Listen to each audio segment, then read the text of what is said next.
Once there were two poor young orphans, a girl named Marwe, who had been born with a crooked leg, and a boy so ugly everyone called him Chura, meaning toad.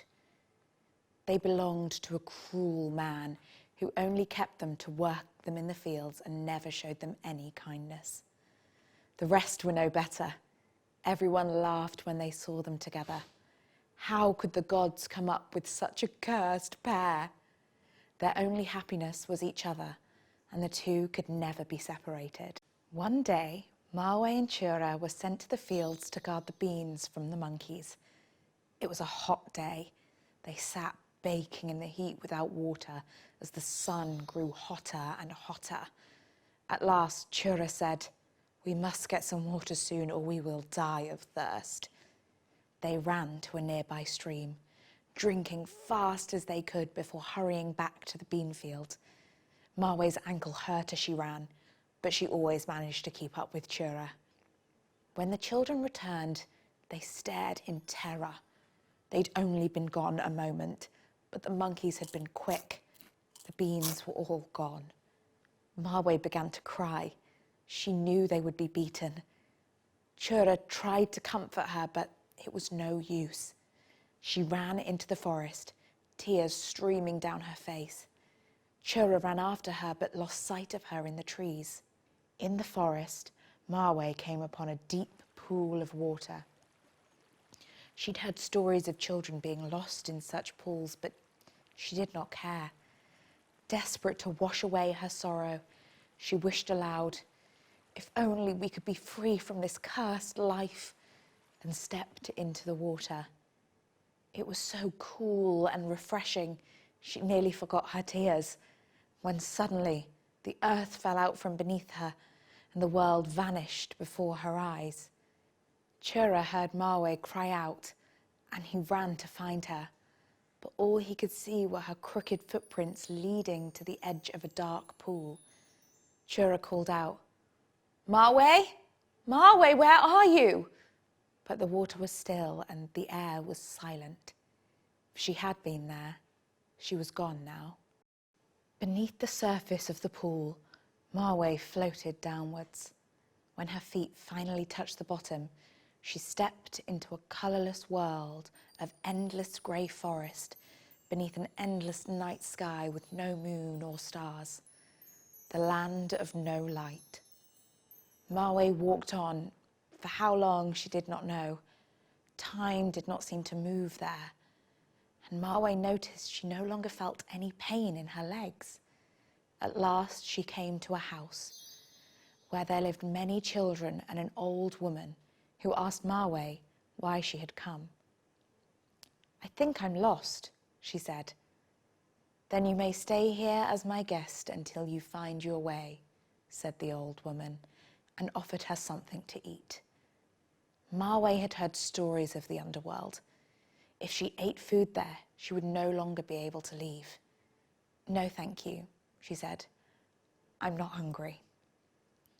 "Suit yourself," said the old woman, then sent the other children out to gather firewood. She told Marwe, "You need not go. Let the others do the work." Marwe joined the other children, helping them gather firewood, tend the fields and fetch water. Her pains now gone, she could work as swiftly as the other children. They were also kinder to her than any in the real world had ever been. But they always looked away and laughed whenever she asked them their names, and none could remember when they had come there or why.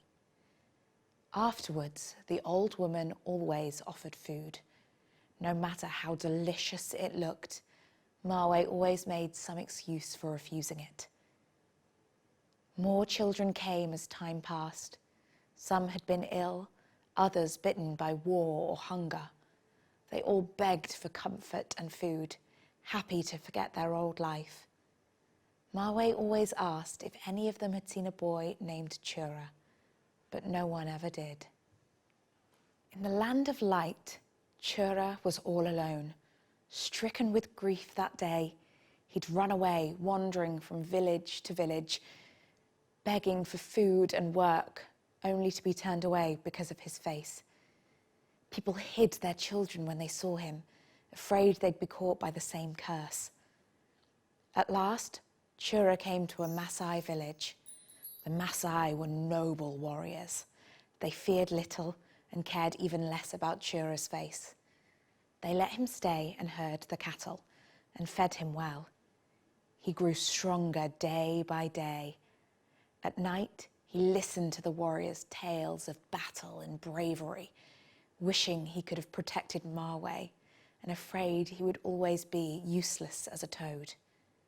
Until one night, a lion snuck up and attacked the herds. Caught by surprise, Chura forgot to be afraid and took one of the Maasai spears and killed the lion. When the warriors saw what Chura had done, they were proud and decided to make him one of their own. They gave him the spear and made him a headdress from the lion's skin, then said, "You cannot be called Toad anymore. No Maasai warrior could live with that name. How about leopard or crocodile or giraffe?" The warriors argued all night until they found the perfect one.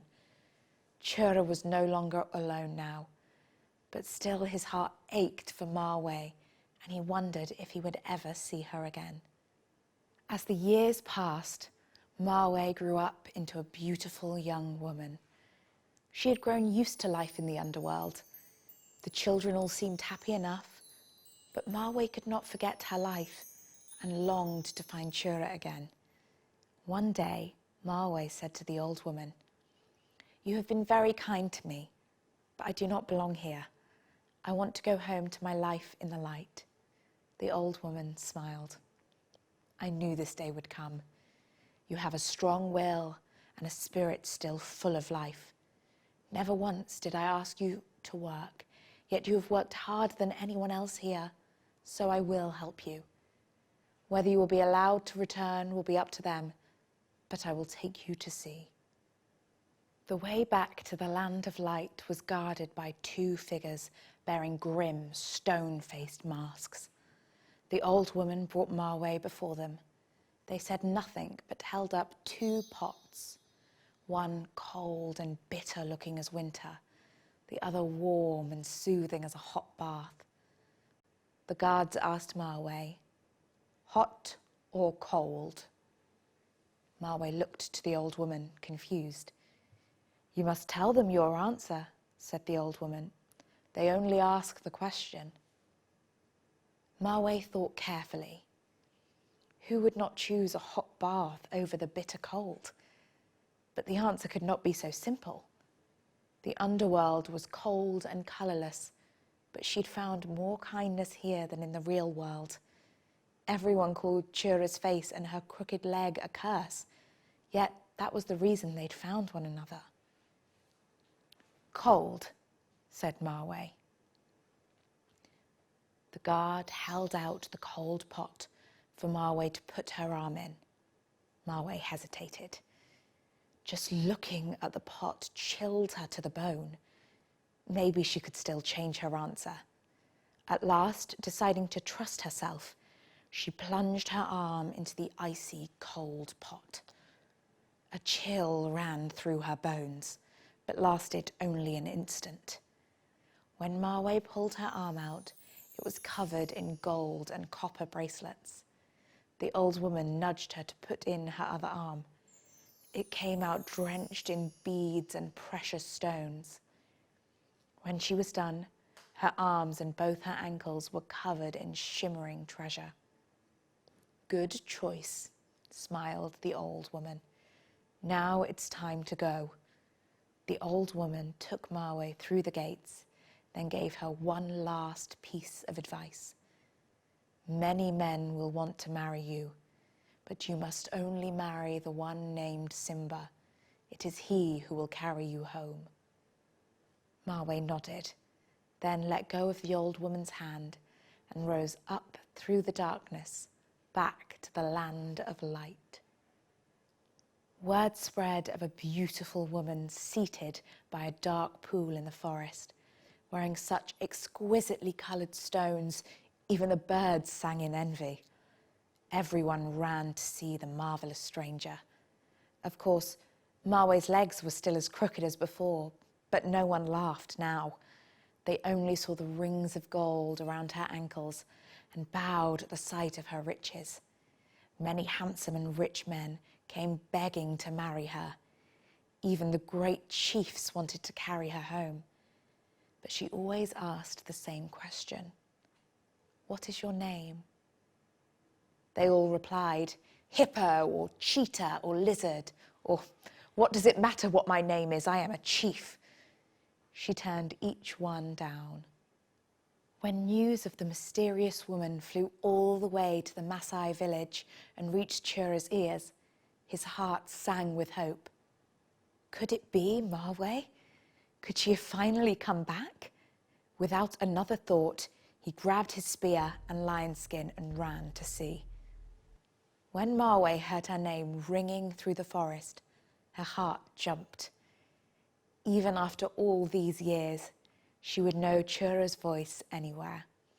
She turned, surprised to see a warrior running towards her in a lion's mane headdress, then saw the same old toad face underneath and cried out, "Chura!" They fell into each other's arms, crying and laughing with joy, before Marwe's heart fell once again with sorrow. "Oh, Chura, why are we so cursed? I came back to find you and want to marry you. I will never love anyone but you, but I was told I must marry another." "Who?" he demanded. "A man named Simba," replied Marwe. "But that's me. I'm Simba the lion." Marwe laughed. Simba. Who could have imagined her toad-faced Chura would one day be a warrior in a lion's mane and she a rich woman dressed in gold? But they could not have cared either way. Inside, they would always be the same Marwe and Chura, who loved one another when no one else did. And that was all that mattered to them.